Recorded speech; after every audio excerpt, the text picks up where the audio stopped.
गुरु प्यारी साध संगत जी, राधा स्वामी। एक बार एक पति पत्नी थे। उनकी दो बेटियां थी। उसकी सास को और पति को तो बेटे की इच्छा थी, इसलिए वह उसको बार बार लड़के के लिए मजबूर करते थे। वह कहती थी कि मेरी दोनों बेटियां ही बड़ी होकर पढ़ लिख कर आपका नाम रोशन करेंगी। लेकिन पति व सास यह मानने को तैयार नहीं थे। उसने उनको बार बार यही समझाया कि बाबा जी कहते हैं कि बेटियां भी बेटों से कम नहीं हैं। ब्यास में भी सत्संग शुरू होने से पहले नन्ही बेटी का वीडियो दिखाई जाती है। बेटियां जो माँ बाप की सेवा करती हैं, बेटे नहीं कर सकते। वह उनके दिल से, रूह से जुड़ी होती हैं। बाबा जी कहते हैं इंदिरा गांधी, सानिया मिर्ज़ा, पीटी उषा, कल्पना चावला, यह सब लड़कियां थी जिन्होंने देश का नाम रोशन किया। लेकिन वह नहीं माने और उसे डॉक्टर के पास ले गए। कुछ समय के बाद वह प्रेग्नेंट हो गई तो वह उसको लड़का है या लड़की टेस्ट करवाने के लिए कहने लगे, लेकिन वह नहीं मानी। वह बोली लड़का हो या लड़की, जो भी होगा आपको उसे स्वीकार करना पड़ेगा। लेकिन उसके पति व सास मान नहीं रहे थे और उसको बार बार धमकियां दे रहे थे, अगर तुमने टेस्ट नहीं करवाया तो हम तुझे जान से मार देंगे। इसलिए वह औरत अपनी एक सहेली के घर रहने चली गई, क्योंकि अगर मैं यहाँ रहूँगी तो वह मेरा बच्चा गिरवा देंगे और मुझे भी मरवा देंगे। एक औरत बिना किसी करीबी रिश्ते के होते हुए भी हमेशा के लिए अपने पति का साथ देती है, अपने सारे रिश्ते पीछे छोड़कर उसके हर सुख दुख में सहभागी बन जाती है। लेकिन आदमी ऐसा नहीं करते।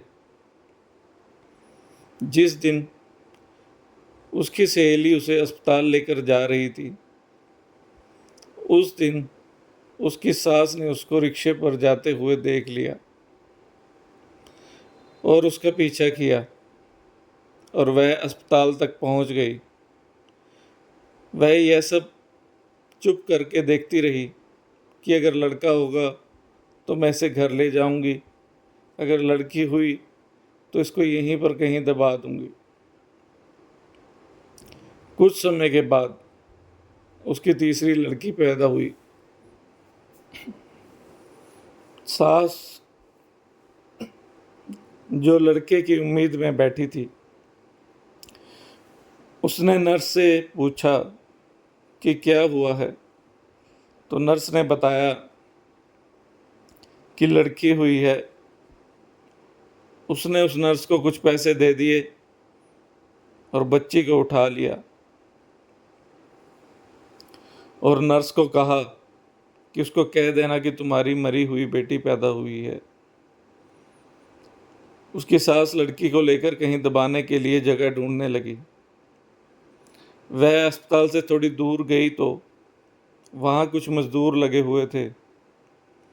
उसने एक मज़दूर को अपने पास बुलाया और बोली यहाँ एक गड्ढा खोद दो, यह बच्ची मर गई है, मैंने इसे दबाना है।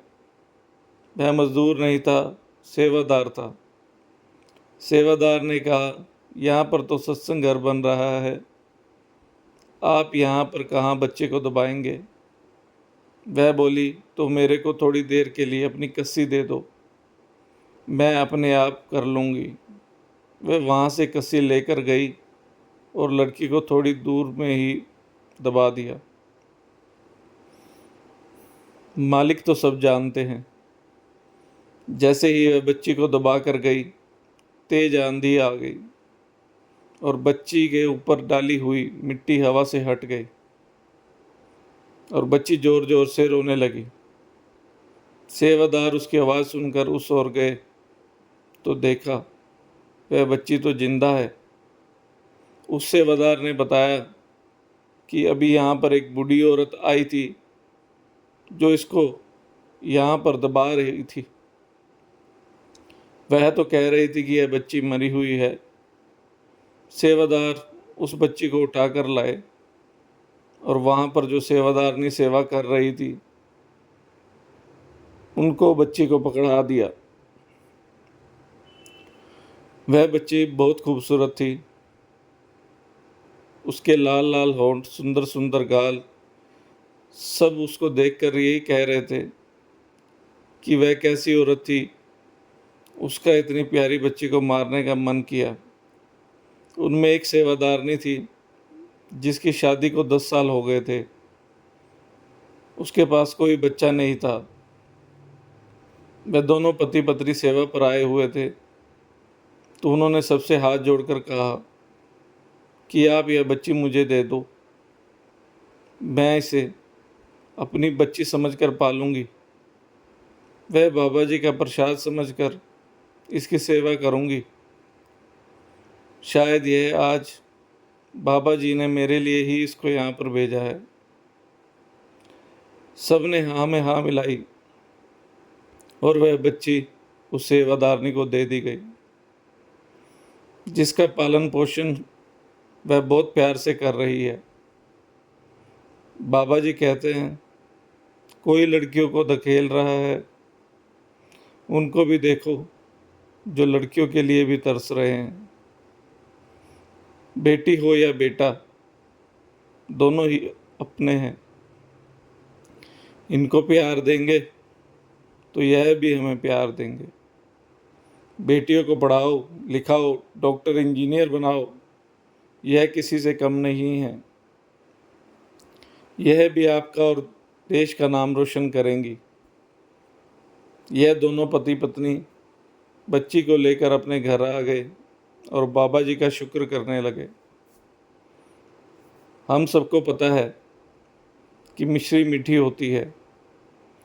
आप मुंह में मिश्री डालकर चाहे घूमे बैठ जाएं, लेट जाएं, जब तक मुंह में मिश्री है तब तक आपका मुंह मीठा रहेगा।